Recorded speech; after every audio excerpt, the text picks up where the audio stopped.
DJ Ferris. The Chicago nigga. It's the real one. Hit me. Only one is pulling shit the fuck up. Let's get sports talk. Wednesday, PFT PM. Special guest today, Texas defensive end J.J. Watt. That's coming up momentarily. Before that, though, the biggest news of the day, and it's been a very newsy week. This one kind of came out of the blue. Brett Kessler, who represents 49ers running back Raheem Mostert, who had that game for the ages in the NFC Championship against the Packers. Mostert had been trying to get a new contract from the 49ers. He's due to make $2.75 million this year.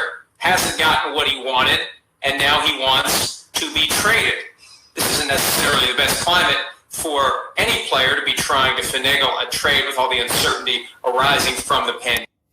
Yeah, it's going to be very tough to get a trade while this pandemic going on.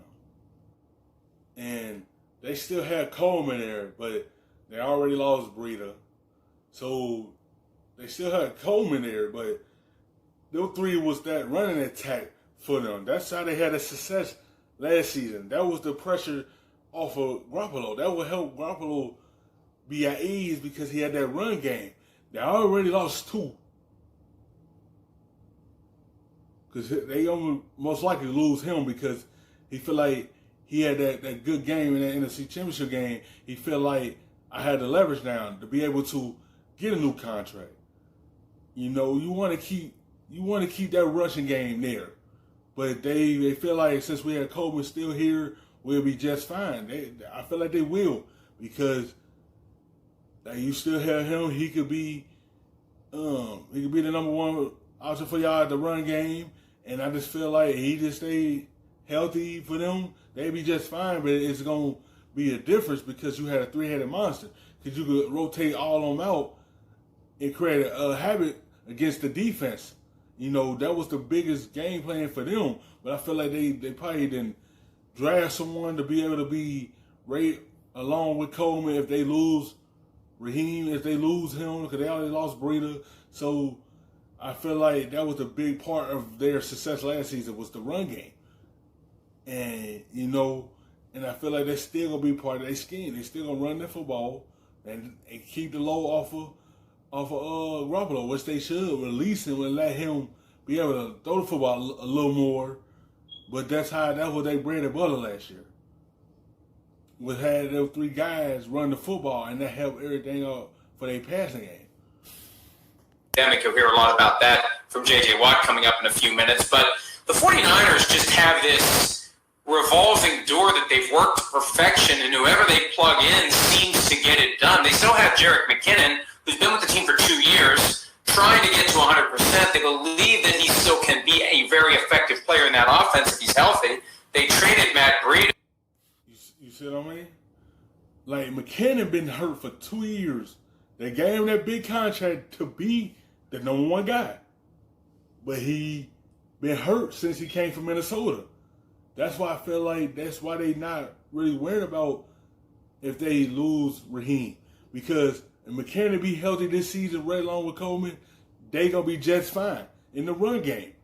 And they really believe he could be a big part of this offense once he's healthy and on the field. That's why you see they not really panicking because they're like, we have two good running backs right here still to be able to continue our running attack. It just, once he's healthy with him, you'll see the same thing they did last season in their run game. That helped them be a successful team last year. They've got plenty of guys. I don't think they're going to let themselves be held hostage at the running back position by one guy who wants to be paid a lot of money because they recognize, maybe unlike any other team, the value of having multiple running backs who know the system. It's about the blocking. It's about the play design. And there are a lot of guys out there. We talk about this all the time with running backs. The supply of capable running backs far outweighs the demand. And that's very instructive as it relates to the situation with Dalvin Cook in Minnesota. Same offensive philosophy, same approach. And they've got Alexander Madison who could step in if Cook decides to hold out. Mostert wants out in San Francisco. If they do trade him or if he holds out, that's a big difference. You know why I say a big difference? Like, he was part of a three-headed monster in San Francisco. Up in Minnesota, could make a big difference as well.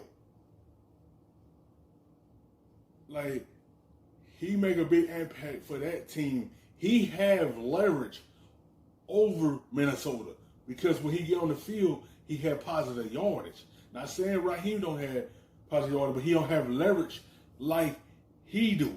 He really had leverage over Minnesota head. Raheem don't have it. You see what I'm saying? And if they traded him, they're not worrying about it.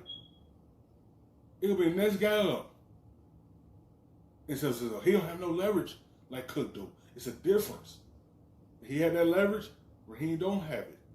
That's why they're not really worrying about paying him this money, because they can just release you or trade you.